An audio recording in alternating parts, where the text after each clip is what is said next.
Baik, kembali lagi kita tadi sebelumnya kita membahas tentang konsep contoh diakronik. Nah, kita akan membahas tentang konsep sinkronik. Tunggu sebentar ya, ini agak lemot sedikit handphonenya. Bentar. Oh ya, sip. Nah, konsep sinkronik artinya apa sih? Kenapa kita suka mendengar istilah sinkron? Sinkron itu kan nyambung ya gitu. Tapi yang jelas artinya secara luas dalam ruang tetapi terbatas dalam waktu. Dan tentunya sinkronik ini biasa digunakan dalam cabang ilmu sosial. Tidak hanya sejarah, tapi geografi, sosiologi, ekonomi, bahkan PKN sekalipun juga menggunakan konsep seperti ini. Maksud dari konsep sinkronik ini adalah pendekatan dalam menganalisis sesuatu tertentu yang tentunya ini pada saat tertentu juga digunakannya. Namun dalam hal ini ialah gejala-gejala yang meluas dalam ruang namun dalam waktu yang terbatas. Dalam artian dalam masyarakat. Sejarah menggunakan pendekatan ilmu sosial yang lain dan juga sebaliknya, misalnya ekonomi, antropologi, bahkan geografi hingga sosiologi. Mengapa sejarah menggunakan pendekatan ilmu sosial yang lain? Karena sejarah itu masuk kategori ilmu yang kategorinya multidisiplin. Artinya yang dibahas, yang tadi saya bilang, tidak hanya membahas tentang perangnya itu sendiri, tapi membahas ekonominya juga, dampaknya, kemudian secara sosiologisnya kita juga membahas, antropologi kebudayaannya juga dibahas dalam sejarah. Itu yang dimaksud dengan konsep sinkronik. Contoh di sini misalnya kita ambil contoh sebuah buku. Sejarah disebut ilmu diakronik karena meneliti gejala yang memanjang dalam waktu namun dalam ruang yang terbatas. Contohnya di sini adalah buku Pemberontakan Petani Banten. Nah, buku ini mengisahkan sejarah yang terjadi di Banten. Namun kita lihat pelakunya atau manusianya adalah para petani. Walaupun petani ini dalam artian sangat luas, yaitu sangat luas. Namun karena sangat luas inilah ini bisa dikatakan sinkronik. Mengapa? Kalau kita bayangkan seorang petani, berarti kan bicara tentang ekonomi juga.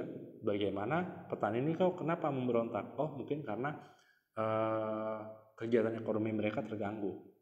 Nah, kembali lagi kan, sebaliknya ilmu sosial yang lain adalah ilmu sosial yang sifatnya sinkronis, yang meneliti gejala yang meluas dalam ruang yang terbatas, namun dalam waktu yang terbatas. Nah, bicara waktu yang terbatas, kita lihat bukunya lagi, cover bukunya ya, bukan bukunya, saya belum punya. Nah, bukunya adalah tahun 1888, yang artinya peristiwa ini terjadi pada tahun 1888. Ini adalah contoh sinkronik dalam bentuk buku. Yaitu, berarti kan melihat gejala kenapa petani-petani di Banten itu memberontak. Itu yang menjadi pembahasan dalam buku sejarah ini. Selanjutnya, kita bicara konteks manusia, ruang, dan waktu. Mungkin nanti di peminatan juga ada pembahasannya. Ya, pembahasannya juga ada. Namun saya akan coba membahas ini terlebih dahulu di sejarah wajib. Manusia, ruang, dan waktu. Bagian pertama, hubungan manusia dengan sejarah. Mengapa? Ya, tanpa sejarah perlu dipertanyakan keberadaan manusia sebagai makhluk hidup. Mengapa? Bisa dikatakan demikian karena sejarah itu pelaku utamanya adalah manusia. Maka apa yang dilakukan oleh manusia, baik tindakan maupun pikiran ucapan mereka pada masa lalu itu yang merupakan bagian dari sejarah. Sebagai gambaran contoh sederhananya, kalau kita bicara konteks ini, hal ini maksudnya, kapan kalian pertama kali bisa membuat tanda tangan? Ayo. Ketika kalian membuat tanda tangan pertama kalinya, itu merupakan sejarah. Mengapa saya katakan demikian? Karena itu adalah hal atau tindakan yang dilakukan oleh manusia. Kalau tidak ada tanda tangan, kalian tidak bisa membuat ijazah, atau membuat KTP, ataupun membuat surat-surat penting lainnya. Salah satunya itu. Itu gambarannya. Namun hubungan manusia dengan sejarah tidak hanya soal apa yang dilakukan atau dalam tindakan.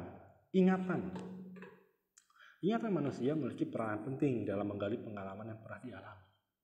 Makanya ada yang mengatakan belajarlah dari kesalahan. Belajar dari kesalahan maksudnya seperti adalah kita belajar dari sejarah. Setiap orang pernah melakukan kesalahan, artinya ketika orang memperbaiki diri, dia sudah belajar sejarah. Seperti itu. Makanya ayo, siapa yang pernah punya dosa sama orang tua, terus kalian ingat, oh pernah salah ini, pernah nyolong gorengan dan lain sebagainya, itu bisa jadi pengalaman yang pernah kalian alami berdasarkan ingatan yang kalian miliki. Lalu, kaitan manusia dengan waktu. Mengapa waktu itu penting dalam sejarah? Karena waktu erat kaitannya dengan yang sudah lewat. Namun, terus berkesinambungan. Sehingga perspektif waktu dalam sejarah adalah waktu lampau, kini, dan yang akan datang.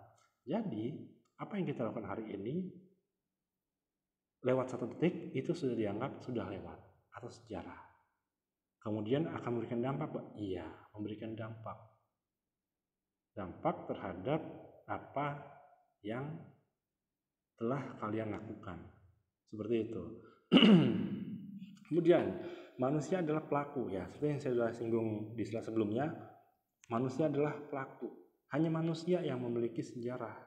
Karena kita berpikir, kita bisa bertindak dan lain sebagainya. Dan intinya manusia memiliki akal. Itu yang membuat mengapa manusia itu kedudukannya lebih tinggi daripada binatang. Alias yang membedakannya karena kita punya akal. Bisa melihat yang baik, bisa melihat yang buruk. Tahu itu baik atau buruknya, ya itulah manusia. Sedangkan binatang kan tidak. Contoh, kucing. Emang ada yang pernah lihat kucing berak di kamar mandi atau di WC? Ya rasa tidak. Hanya manusia yang melakukannya. Itu adalah contoh. Kemudian, unsur-unsur waktu atau temporal. Ini penting karena apa? Berkaitan tentang perkembangan. Makanya kata kunci dari perkembangan sejarah atau dinamika sejarah itu adalah pertama, contohnya cirinya adalah perkembangan, kesinambungan, pengulangan, dan perubahan. Untuk lebih detailnya, silahkan kalian cari referensinya di buku atau media yang lain. Lalu, kaitan waktu dengan pembawakan sejarah. Pada dasarnya 3 dimensi yang bisa kita lihat, lalu, sekarang, dan yang akan nanti. Agar sejarah dalam lingkup waktu dapat dipahami, sejarah harus dibagi dalam pembabakan atau periode. Yang tujuannya jelas, agar mulai dipahami. Karena periode ini kan menandakan sebuah zaman. Sebagai contoh, mengapa Android seri OS-nya banyak? Ya karena masing-masing Android itu menandakan sebuah periode. Periode apa? Handphone Android ini merupakan generasi tahun berapa dan lain sebagainya. Sehingga kita paham, oh ternyata ada software-software yang tidak bisa kita pakai di handphone Android yang seri keberapa. Atau mungkin dari Jelly Bean ke Nougat mungkin ada yang bisa tapi lemot. Nah itu kan sebuah pembabakan bahwa semakin tinggi teknologi semakin rumit nantinya. Sedangkan kalau kaitan manusia dalam ruang ini mengenai tempat. Nah sejarah itu kan tidak mungkin terjadi kalau tidak memenuhi syarat. Salah satu syaratnya yaitu ruang atau tempat kejadian di mana manusia itu tinggal ataupun masyarakat itu berada.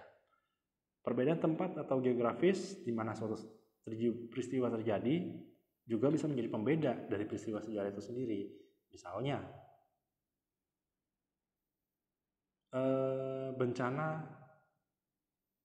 misalnya seperti ini, cuaca. Pernah nggak kalian mengalami di satu titik A hujan deras, ketika kalian ke titik B itu nggak hujan, kering. Nah, itu kan bisa jadi ilustrasi gampang mengenai kaitan manusia dalam ruang. Mengapa? Kok awan di sana mendung, dia hujan, tapi di sini kok nggak kebagian hujan? Nah, itu bisa kalian jelaskan secara ilmiah, karena sejarah pun juga ilmiah alias scientific. Jadi pembeda kan, mengapa orang, atau contohnya mengapa sih orang Jakarta, kayak orang Depok lah, hobinya kalau liburan paling dekat ke puncak. Mengapa? Karena dingin, sejuk. Nah, emang Depok nggak sejuk? Nah, kalian bisa melihat perbedaan tersebut. Oke, sekian, terima kasih PowerPoint dari materi kita yang pertama ini. Nanti untuk penugasannya bisa saya berikan melalui Google Classroom atau melalui video conference, entah itu melalui Google Meet ataupun melalui Cisco ataupun melalui aplikasi yang lainnya seperti Zoom. Dan nanti tunggu informasi berikutnya. Sekian, terima kasih. Wassalamualaikum warahmatullahi wabarakatuh.